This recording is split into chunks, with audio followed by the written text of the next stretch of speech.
Local and live, covering Franklin and Washington counties, it's Let's Talk Tri-State with Tiny and Katy.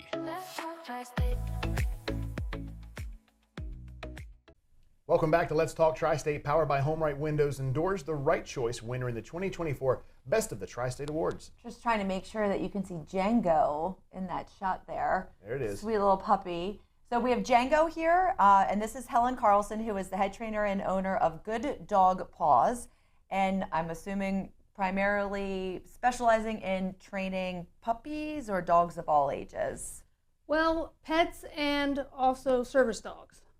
I'm contracted by Franklin County to train the service dogs for the veterans in our county. Okay. It's wonderful. And the majority of my 20 years have been training pet dogs. Okay, so walk us through your background. Well, you could say my whole family has gone to the dogs. We've had a kennel in Smithsburg since 1980, and my brother's a dog trainer. My mother was a show dogs, and I just love them. I'm passionate about training. I'm passionate about the dogs. I came into your office, and it's like everybody was so excited. Yeah, we were all very much wondering if you were bringing a dog today. Yeah. And that's what, to me, dogs do for us, is just lighten us up. Bring us joy. Yeah. So add a fun dog and then add the training, and to me, you have this amazing animal. Do you offer group training for dogs or one-on-one or a mixture of both? Both. We have classes now. Because I don't have a heated building, I have classes that run from March all the way through the end of November. So we're in our final class right now, and then we'll start in March again. But we also are probably the biggest group that we have is our day and train. We started with just daycare, but every dog coming in really needed more than just exercise. They needed training. So about 5 years ago, I switched to what we call day and train, so that people come in, drop their dogs off in the morning. The dogs get individual training, group training, exercise. So at the end of the day, the owner picks up, gets a short lesson, and the dog goes home tired and happy. Will they do that every day, like while they're at work, or is that up to them? Yeah, that's kind of up to everybody's schedule and budget. So I have some that do it like on a cycle. They'll do it for 4 weeks straight.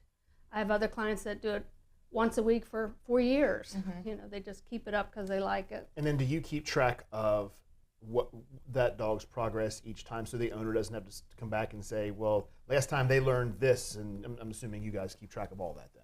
Yes, because we have what I call our fun and focused formula, and this is what we hand out to them with the behaviors that we're going to go over. And say for attention, we build attention first. But the introduction of attention is just at this level, but then we're going to add a criteria so that we're going to build attention while there's a distraction, you know. So we're always, even though sometimes the behaviors to the owner may sound the same, it's like, okay, now we've added a level to that. If somebody adopted a dog and they were having issues with the dog being, let's say, aggressive, would that still be a dog that you would work with, or is that when you have to start turning dogs away? No, we do work with aggressive now. That's a one-on-one lesson. Okay. Now. We try to manage that. Some aggression you just have to manage instead of like can't work through everything. But we do want to work with the owners, especially somebody who's rescued. You don't want them to be turned off from rescuing again. So we try to work with them, and sometimes it's being able to extinguish a behavior. Other times it's like, okay, these are the skills you're going to need to manage this behavior. Do you, and I'm sure the answer is no, I'm just curious, do you offer any kind of services where you would go to someone's house and work with the dog at their house? Yes. Do you really? Yeah. Wow. I have 3 trainers that work for me, and one of those I have her focus on the private lessons, so she'll go to their home, because sometimes a dog can come into our office. They're totally different. And they're quiet, they look around. They're not showing that they bite when the owner tries to pet them. Right. Or bite the other dog in the house. That, I remember I adopted a dog from the Humane Society years ago, and when I brought her home, she had extreme separation anxiety. I mean, it was extreme. Tiny, you remember, you babysat the dog. And every time we'd put her in the crate, she would go to the bathroom in it, which they say dogs don't do, and then she would bark and howl and get all in it. And every day we'd have to come home and bathe her. And it got to the point where I just didn't think we weren't going to give her back, but we were really at our wits' end.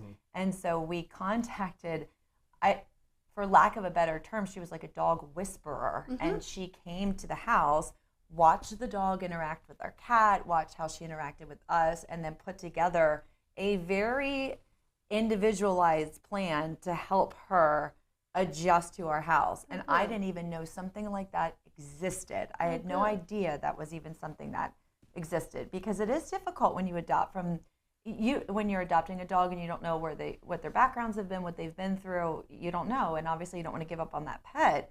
So it's great to know that you have that kind of service available. And one thing we always try to tell people that just adopted a new dog is give that dog 30 days.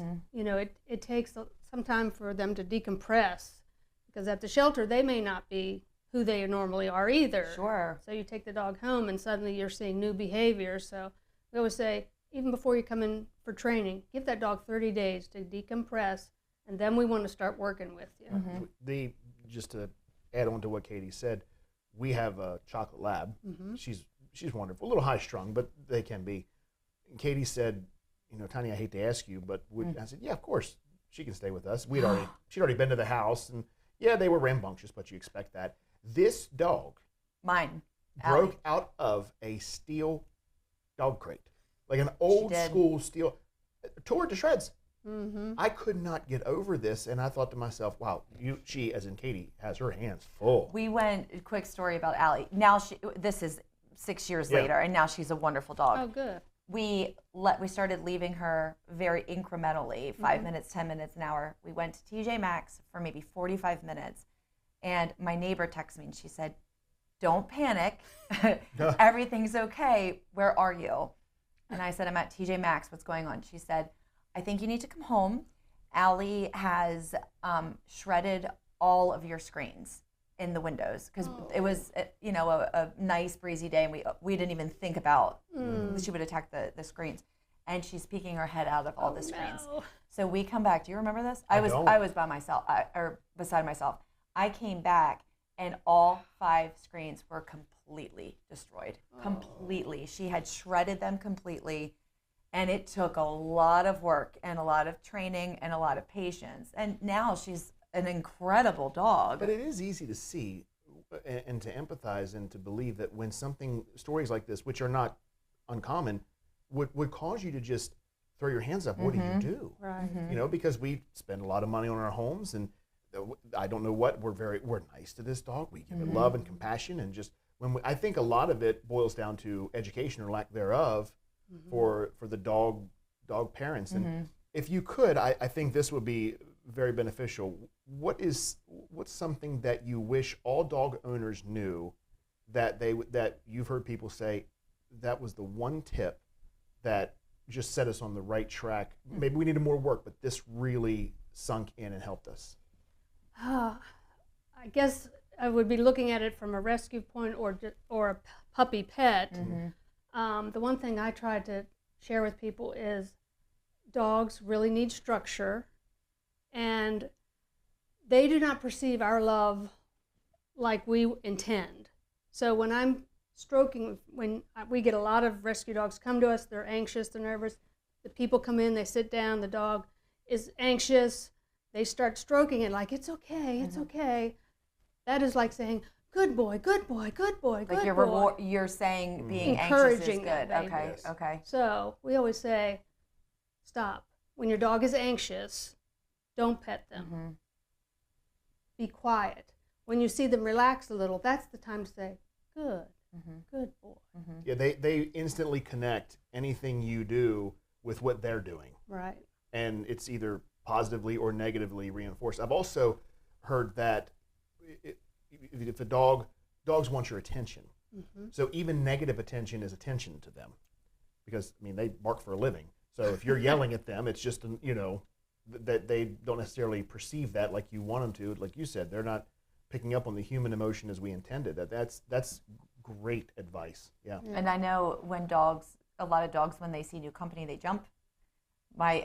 The lady the dog whisperer we had, she said, "Turn your back to your dog and don't just ignore it. So that was something that we tried with Allie. Was every time we came home, she would go absolutely insane, and we just had to turn our back to her, just to not give any attention until she had calmed down. And that's one great tip, but not every tip works for every dog. Absolutely. And so that's why there's so many books out there on dog training. That's why there's so many different methods of dog training, because one does not work for every dog. But that's great that did. Yeah. What would you say to someone who just got a puppy and they're having a heck of a time training it? It's peeing in the house, waking up in the middle of the night, and it's difficult. I love, again, structure for my puppies. I take this puppy. In fact, I have a golden that's due in like 14 days. Oh. So I set my crate right by the door that I want to take them out. And so I'm like, ready, let's go. And I'm going to run outside with that puppy, stand out there, go potty, treat it out there, run around, get a little exercise out, come back in, use that crate as their den. I feed my pups in their crate, and it's just a constant cycle. So, crate, outside, I gate my kitchen so that they can be in there and play with me and be in there. But it maybe is a year before I let my dog have free reign of the house, because I don't want to be saying, no, Right. no. I want my dog, every time my dog looks at me, I want to praise him instead of, don't do that. No. So how does that, I'm very inquisitive on dog training. I find it fascinating. How is it that by keeping them confined in those areas, that once you finally do introduce them to other parts of the home, that you are not having to do that? What is it about?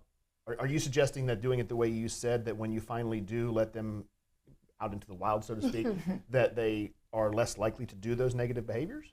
Well, yes, because in my kitchen, say, I may have one trash can, and it's like I teach them not to get in that. And so then it's like, no, leave it, so I can build that behavior, and then I can be saying, leave it, good, come back to me, yay. I got you. Okay, makes sense, yes. I'm starting small with less distractions that they could get into, and then building the kind of the behaviors I do want by, yay, I love that attention, look at me. Would you be willing to show us some of the tricks that Django can do? Sure. Okay. And what's just right in here? Is this a good space? Is that okay? Leighton, let us know. Hey, Django. Good boy. Okay. Can you face me, Jang? Here. Good boy. Good boy. Sit. Down. Sit. Back up. Good boy. Down. Oh, let me see here. Even I want to listen to this. Oh, I'm sorry. Can you get that for me? Oh my goodness. Bring it up for me. Yes. Wow. Good boy. Good Oh boy. my gosh. That is wonderful. So he has Good job. he's my demo service dog for the Veterans Program, and he is therapy certified through Alliance of Therapy Dogs. So he does, do a lot of tasks, but barking is one we try to keep quiet in all of those. Yeah. Good boy, come around. Sure. Where are your facilities located? Right on Williamsport Pike, south of Greencastle. Okay. Just the one place there. And you said when you say that you train dogs, will you do like seeing eye dogs, or is it more just like emotional therapy dogs? No, it's for service dogs for Franklin County. So the Franklin County Veterans Office in Chambersburg contracted me to train the service dogs for the veterans. So it's really dependent on what the veteran needs. Okay. Some of them need help. Most of them have some type of mobility issues. So we teach the dogs to brace in front and be able to support up, or be able to pull back and pull them up out of a chair. So you're kind of training the dog for the person. Yes, is that the about individual. Right? Okay. Yeah. Wow. So they'll say we have a vet who needs XYZ. Here's do they provide you with the animal, or do you source the animal as well? Our program has been in existence 9 years, since 2015. So we started with nothing and let me go out and try to evaluate dogs. The most important criteria for a therapy dog or a service dog is their temperament. And they're hard to find. You know, a lot of people say, why don't you use all rescues? Well, the problem is, I think of temperament on a continuum. Fear on one end, aggression on the other. And this therapy and service dog have to have this perfect little temperament in here. They have to be able to love people, love dogs, not be reactive. A sweet spot, so to speak. Yes. And so that's very hard to find in the shelter. And normally if it is, it's scooped up right away before I can get into it. And in fact, the first 2 years, one of the big rescues, lab rescues, wouldn't even work with our program because they wouldn't know where the dog would end up. But finally, over the years, we've networked with a few other rescues. Terry Young has Heartstrings, another woman in West Virginia. And then small breeders would start to say, hey, I've got a dog that I'd like to donate to your program. Oh, wow. So that's how we've started. And then I just said Eve, my golden, is the first one. She's mine, not the program's, but the goal is to breed for temperament, for service dogs and therapy dogs. Wow. So, Helen, with the last couple seconds that we have here, how can people find you? Facebook, website, phone number? yeah, well, gooddogpaws.com is my website. And then we also are on Facebook with that gooddogpaws.com. And you said you have a class that's going to start, it ends in this month, but then you have one starting in what, March you said? March, yeah. And then will you do one-on-one in the meantime if somebody needed that in the winter months? Oh, yes, Okay. that's our big time. When, Okay. And then I'm just starting with this puppies that I'm having. I'm going to do some online training great, videos and stuff. So we'll see how that goes. Well, thank you for being here. Helen, we really enjoyed you and Django and all the tricks. Yeah, thank you for showing Now he us. can I got to say, you know that Django was the star. He was. Just so you know. Yeah. That's right. If you'd like to be featured on an upcoming episode of Let's Talk Tri-State, call 717-597-9200 or email letstalk@921thegoat.com.